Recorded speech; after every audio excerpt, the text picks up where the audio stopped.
Associating with Jesus is a dangerous decision. However, Jesus was upfront with his disciples and told them that following him would not be a safe decision, saying that anyone willing to follow him must deny themselves and take up their cross. Andrew was a fisherman in the rural town of Capernaum. He was just your average guy working the family business. He wasn't especially religious, and yet Jesus invited Andrew to follow him. After Christ's death and resurrection, Andrew spread the gospel throughout Russia and Greece, where he was later crucified. Andrew hung upon the cross for 3 days, suffering unimaginable pain, but continuing to tell the people around him about the love of Jesus Christ. God used Andrew, an average and insignificant guy, to change thousands of lives. Peter was a hot-tempered guy who often put his foot in his mouth. He lacked faith in Jesus, denying him on 3 separate occasions.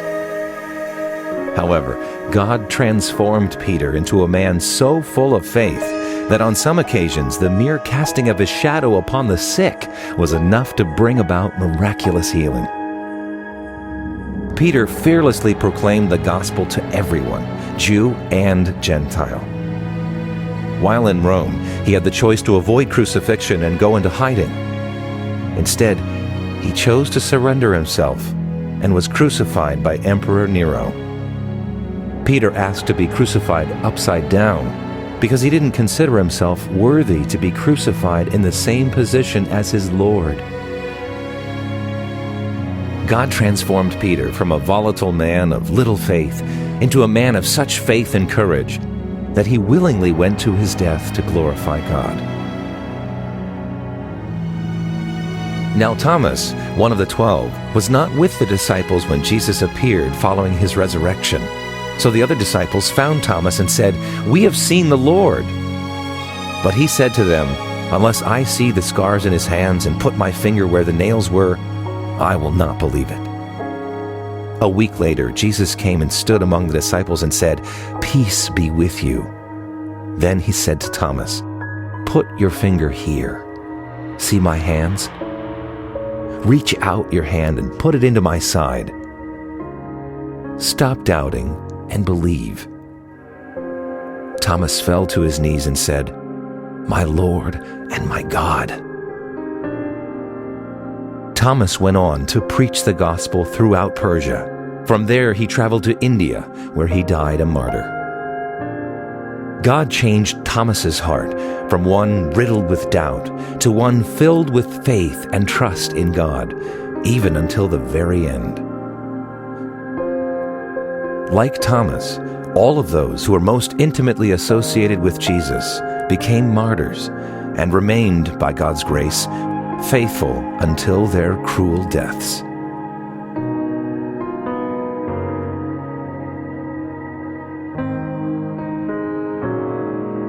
These were 11 ordinary guys, 11 nobodies that chose to follow Jesus. They had some major faults, much like you and I, but they chose to give up their lives to follow Christ and be transformed through him, to tell people about him, and ultimately to die for him. Jesus never said it would be safe following him. In fact, he knew the hardship that lay ahead for those that chose to follow him.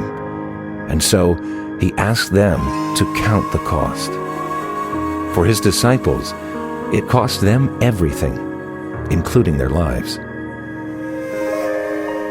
Have you ever really thought about what it might cost you to follow such a dangerous God?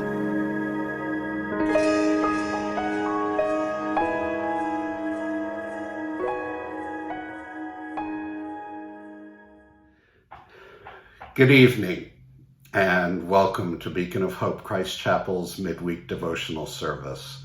I'm Rev Eric Buter. I'm an associate pastor at the church, and I am honored once again to be sharing with you.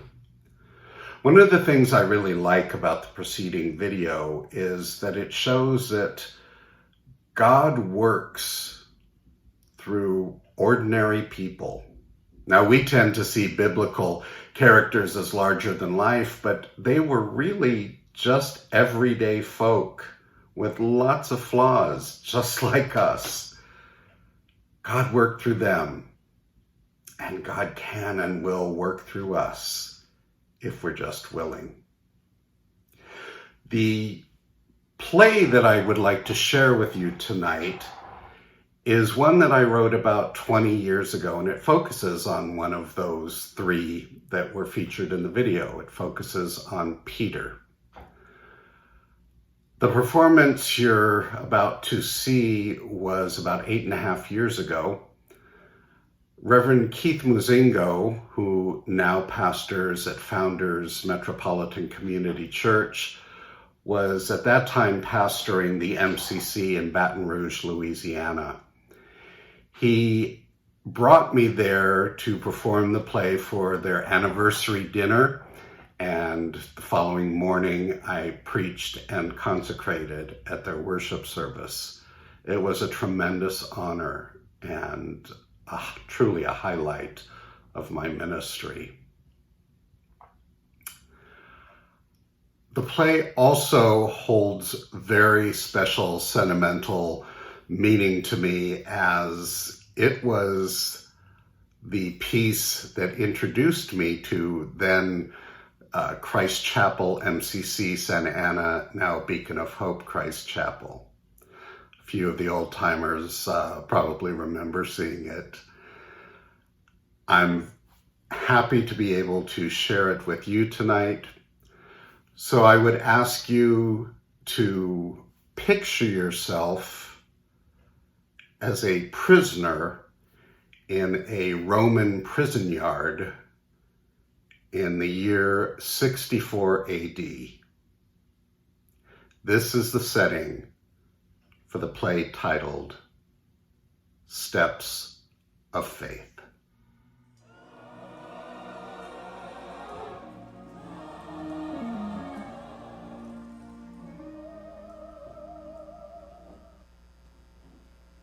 Greetings, brothers and sisters in Christ, and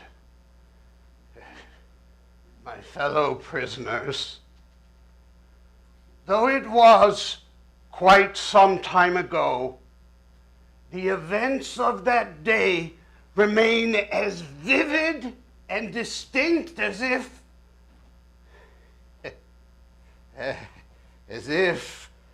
they had just occurred. It was the day of what you have probably heard called the miracle of the loaves and fishes. Yes, friends, I was there. And I tell you that Jesus actually fed over 5,000 men, women, and children with 5 loaves of bread and 2 fish. I can see the doubt in your eyes. It is hard for me not to doubt even now, but I swear to you, on my children's children, on my children's children, that as I reached into what should have been an empty basket, there was more food and more and more. We started with hardly enough for one family and fed the multitude with an additional 12 baskets full of food after everyone had eaten their fill. It defied logic. It defied explanation, but then so did Jesus. I don't know if it was the pungent smell of the fish or the cloying sweetness of the bread or simply the excitement of the miracle that I had participated in, but my head, it felt as if it was spinning. Perhaps Jesus noticed this in me and the rest of the disciples because he told us to get into a boat and head for the opposite shore while he dealt with the crowd. He also said that he needed some time alone for prayer and rest after the events of the day. Well, I started to protest, but You didn't argue with Jesus. At least you didn't argue and hope to win. I didn't like the thought of leaving him alone, though. Who would protect and defend him if his enemies came?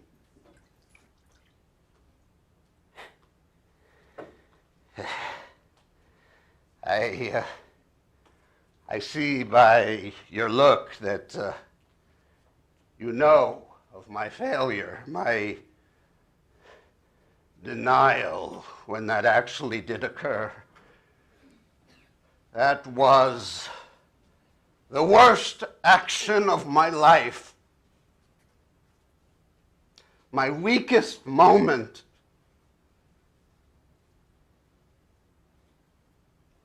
But he forgave me for it. No, it's taken much time and growth. I finally learned to forgive myself. And I've never denied him since, which is why I am here. I was a fisherman by trade and very adept at reading the weather. I don't remember seeing any signs of foul weather that day. I certainly wouldn't have cast off if I had. Maybe I was preoccupied, I don't know. But I do know that as darkness descended, so did the wind. We were in trouble, serious trouble. The other disciples were looking towards me to get them out of this. I did what I could not to show them my fear, but I truly did not think we would make it. I believed that our situation was hopeless, that nothing short of a miracle could save us. I should have been thinking about my wife and children as I approached what I thought was the hour of my death, but all I could think about was Jesus. I wanted to see him again. I wanted to touch him again. I was shaken from my thoughts by the screams of the other disciples. One of them, I think it was Thomas, was yelling something about a ghost. Now, I don't recall there being a moon that night. No, the night was black as pitch, but afar off, as the waves dipped and permitted sight, I could see something, and it was eerily illuminated. I tried through the spray of the wind-driven water to make out what it was. Though it was far, it appeared to have the shape of a man. And it was coming closer. Let me tell you, I was so afraid. I put my oars in the water and was about to row us right onto dry land, or until my heart burst, whichever came first. When all of a sudden, though the wind was roaring, I could hear clearly and distinctly Jesus' voice saying, "Don't worry, it's me. Don't be afraid." Now, I know I wasn't imagining this, because all at once, all the disciples fell silent. And then I noticed they were looking at me. You know, it isn't always easy being the rock. There were many questions I could have posed to this seeming apparition, questions that only Jesus could have answered. There were many ways to test this floating spirit to determine its true identity. I don't know what momentary insanity led me to say what I did. "Rabbi, if it is you, let me walk on the water to you." I wanted him to prove who he was by putting my very life in his hands. Some might call it foolishness, others faith. I don't know what I would have called it. I only knew that I felt a need, a yearning, an unquenchable desire to go to him. I think I detected a smile on his face as he said, "Come," and beckoned me to him. With my eyes focused on Jesus, I arose. Some of the disciples started grabbing at my clothes, but they couldn't stop me. I stared intently at Jesus as I stepped out of the boat. I put my first foot down on what should have just been liquid, but my foot, it found resistance, as if a hand was underneath it. I didn't dare take my eyes off of Jesus as I brought my second foot down to the same phenomenon. I was standing on water and not sinking. I stood there for a few moments, though it seemed much longer, allowing my senses to adapt to this unfamiliar situation. Though it was unfamiliar and strange, something completely out of the realm of my experience, standing there, looking into Jesus' face, I felt as if I was doing something absolutely normal. More than that, I felt as if nothing was impossible or unusual, that everything was attainable and reachable as long as I kept my eyes focused on him. Again, he beckoned me forward. I slowly moved one foot and then the other. I was walking on the water. Oh, I could hear the shouts of fear and doubt coming from the boat behind me, but I didn't listen. Again, I was too focused on Jesus to let even a whisper of a doubt have its way.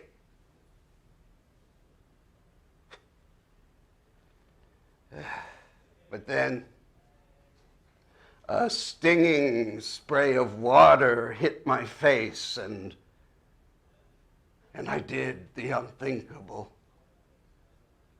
I took my eyes off of Jesus and looked at the circumstances that surrounded me. I was standing in the middle of an ocean in darkness with waves crashing around me. This didn't make sense. This wasn't explainable. This wasn't normal. And as the doubt of my circumstances began to take its hold, I started to sink. I don't know what frightened me more, the thought of drowning or that feeling of being alone. But then I realized that I wasn't alone and cried out, "Rabbi, save me!"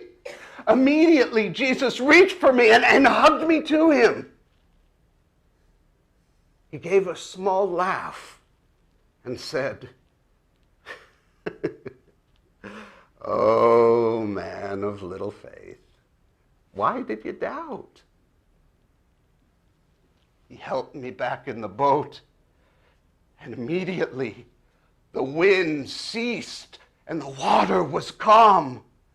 If any of us had any doubts of who he truly was, there could be no denying it now. We knew beyond any doubt that he was undeniably the child of God.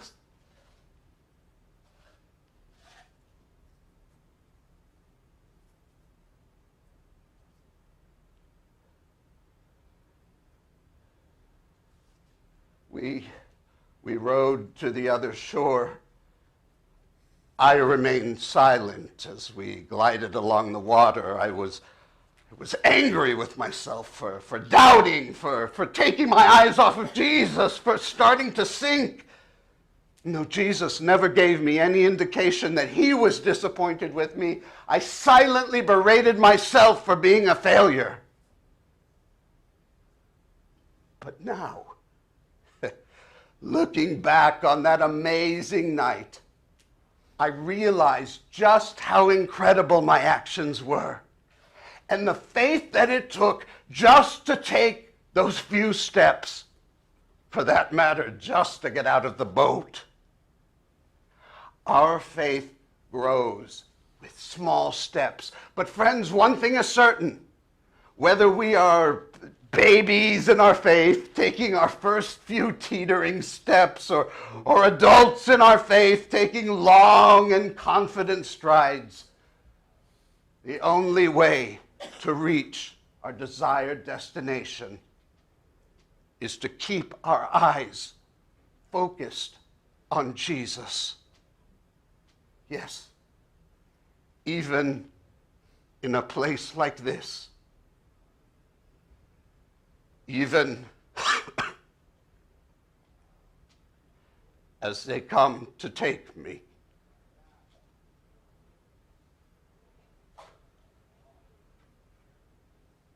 Remember what you have heard, and may God be with you.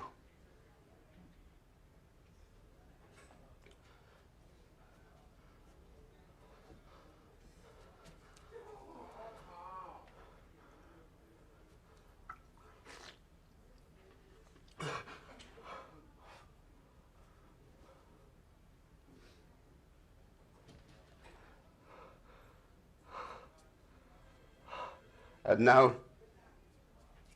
Jesus, as my hour has come,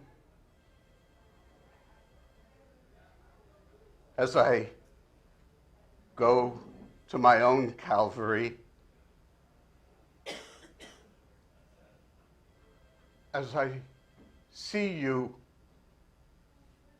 beckoning me to you once again, I promise you, I will not look away. I will keep my eyes focused on you as I walk across the waters of death.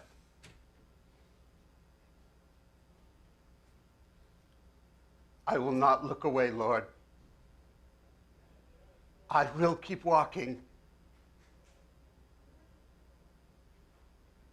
until I have reached your loving arms and your eternal embrace. Amen.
Your sovereign hand,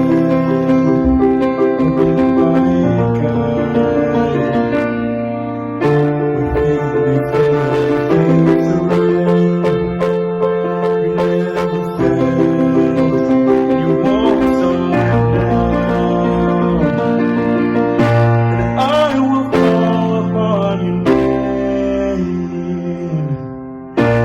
keep my eyes above the waves. When oceans rise, my soul will rest in your embrace. For I am yours, and you are mine. Oh,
I am yours, and you are mine.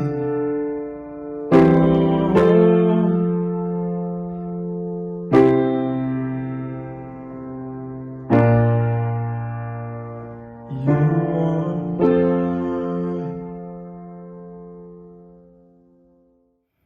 Thank you, Andy. And thanks to all of you for joining us tonight. I hope this evening inspired you to keep walking forward wherever you are on your faith journey, and to not forget to keep your eyes focused on Jesus. Stay well, stay safe.